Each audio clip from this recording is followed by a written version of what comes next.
following Chalk Talk is brought to you by Isolite, the emergency lighting experts. Stay educated, my friends. Good morning, everyone, and thank you for joining us for our November Chalk Talk. I'm Western Regional Sales Manager Greg Keel, along with Eastern Regional Sales Manager Matt Bird. And as you can see, our topic today is focusing on our master remote and remote capacity exit signs. On the line with us is our Director of Product Development, Evan Ackman, and he'll be handling today's Chalk Talk. Evan, take it away. Great. Thanks, Greg. And thank you all for being here this morning. As Greg mentioned, we're going to talk about master remote and remote capacity exit signs. The question comes up, why? Why is this something that we're focusing on now? There's no new product associated with this. We actually changed the nomenclature for our master remote and indeed our remote capacity signs last year, basically 1 year ago. And we did that in order to make things maybe more clear and more flexible. And I think there was a lot of confusion in terminology before, and I think there is maybe slightly different confusion on terminology and nomenclature now. And so we wanted to just have this opportunity to describe exactly what these things are, where they're used, why you might care about them, and give you guys an opportunity to just ask questions or request some clarifications. As always in our Chalk Talks, I like doing these as like a 3-act play. We'll start with some background on the terminology, what we mean when we say master and remote, what we mean when we say remote capacity, why those two things are different. As we go through it, you'll say, well, those things feel like they want to be the same, but there's a couple things that prevent that from happening. We'll talk about what those are. We'll talk about what the applications are, particularly for the master and remote signs. There's a couple different places where these come up and you should be looking at them. We'll move over to nomenclature, what products you'll look at for master remote and what products, particularly in the exit and combo line, have remote capacity. And then we'll end with some sales information, a couple of notes about the ordering and things that we need in order to make sure that everyone's being successful when they're trying to deploy these signs. Jumping right into it, master and remote, we've actually gotten feedback recently that terminology might be a little bit problematic, so we're going to look at changing it. But historically, the terms master and remote have been the MR and REM versions of products in our product lineup. This shows up in the series name. So if you look at like a spec sheet, up here is where you'll start to see those things. And you can see in this instance, the TL-MR2 and the TL-REM2. And the key there is that the MR says it's a remote exit sign capable, which means it can hang one of these TL-REM2s right off of it. What these are traditional exit signs that allow for a second exit sign to be powered and controlled through it. The very typical, probably the 90% use case for these is for low-level exit signs. Graphically, you might think of that as something like we have on our next slide here, which is a very traditional exit sign up above, right? It connects to line voltage. It says exit on it. This instance looks like a TL-MR2, and the thing that makes that unique is that it has this additional low voltage DC connection that can then go and power this REM version of the exit sign. This is a very non-traditional exit sign in that it's low voltage DC connected, and it actually has no batteries in it. All the batteries are up here in the MR exit sign. The MR exit sign is the thing that creates this little low voltage DC bus that the remote low level exit sign can be powered from. That is sort of exactly how this ends up getting deployed in most applications. But the key is the master is a very different type of exit sign. It has additional battery capacity and it has that low voltage connection. The REM is a totally different type of exit sign in that it has no high voltage connections or battery capacity on it at all. That's why these are unique and they're not just standard exit signs. In contrast to this, when we're talking about remote capacity, we're really referring to signs that have the option EB in them. So if you look in the options section, and again, just to give you an idea of where that shows up in our cut sheets, it's down there. So this is a traditional standard TL2, but it has this EB option in the options list. And EB we use in a couple different ways. You have to look at the, it really depends on the type of product it's against. EB in terms of the nomenclature meaning is extended battery. And that's really what remote capacity is. EB means that we have enough batteries in there that we can drive a remote lamp head off of the product. So in this instance, the TL2 with EB means that you can hang a remote lamp head off of it. The other thing that we use EB for is just for extended battery life. And what that means is if you would specify, for example, this TL2 with the EB option, and then you don't hang a remote lamp head off of it, you're going to actually increase the life of the sign, or the period of which it stays on in an emergency mode. So it goes from maybe 2 hours to 4 hours because of that additional battery capacity. Graphically, you can see sort of the same thing. We have an exit sign with the EB option. Again, that's a very standard type exit sign. It has maybe some additional batteries in it, but it connects to high voltage. It sort of behaves exactly as you'd expect. The other thing that's interesting here is this is a standard remote lamp head, such as the MVI, as we've shown here. You don't need a special lamp head for these things. Any of the remote lamp heads will work. And then it also creates a low voltage DC bus. This, of course, prompts the question, why are these two things different, right? If you ignore the notation here below and the thing that's connected to it, both of the pictures we've shown you kind of look like this. You've got 120 or 277 in, you've got an exit sign, and then there's a little low voltage DC bus coming off of it, and then who cares what hangs off of it? And there are reasons why these two things are different. The first of which is compatibility. The selection of remote exit signs is a little bit more limited and a little bit more particular. They don't need quite as much battery capacity, so it allows us to get away with a little bit less. Obviously, remote lamp heads require more battery capacity because they're being used for emergency illumination, not just pathway indication. But maybe the more important difference is the behavioral difference between these two different things.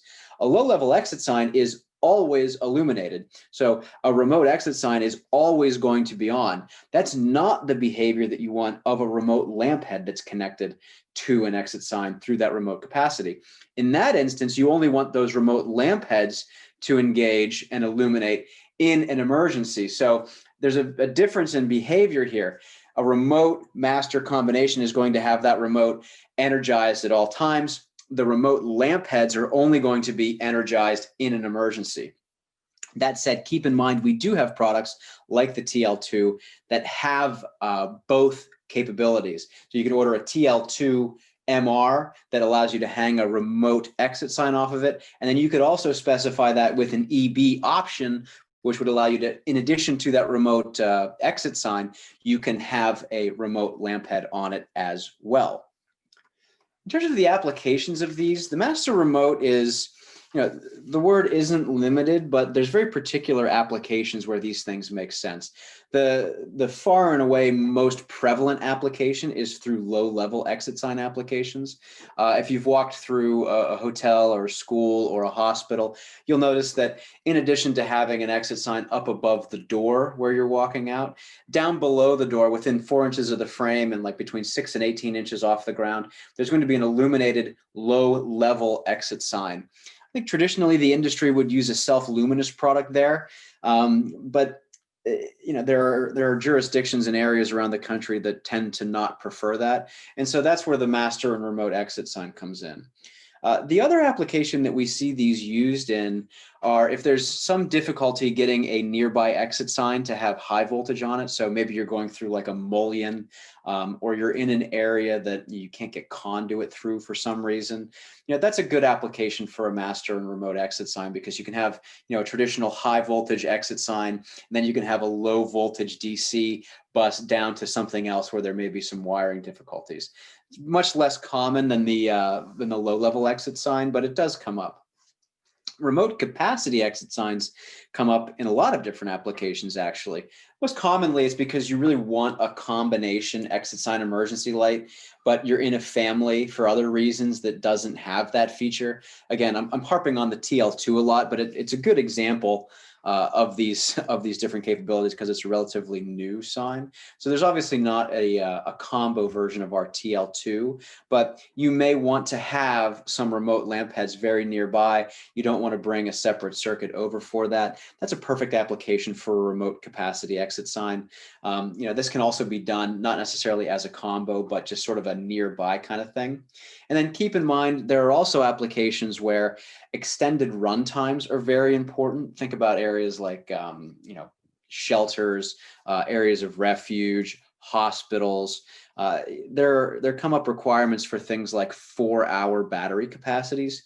Utilizing remote capacity, for example, on a TL2, without hanging any remote lamp heads off of it, means that you'll get a much longer runtime out of it, like up to that 4-hour mark. So, it's a good way to get just extended runtime out of products as well. In terms of the nomenclature, we did mention it before, but the thing that you're looking for those master and remote exit signs, you're going to need one MR, which the series name will say the words remote exit sign capable. Those are the best terms that we could come up with to very clearly indicate that you just need one of these REMs to hang off of it. It's not for a remote lamp head. So the combination of MR and REM is really what we're talking about when we're talking about those remote exit signs. And the product offering is very focused here. We have an ELT MR, and keep in mind that the ELT is only on the master side. There's no remote exit sign that is an edgelet. The reason for that is that, again, remember the most common application is for low level, which means that you need things like polycarbonate shields. They have to be kickable. An edgelit sign at the low level doesn't necessarily make sense. So if you're using the ELT-MR, the right thing to do is to use the TL-REM2, so the thin line remote down at the low level.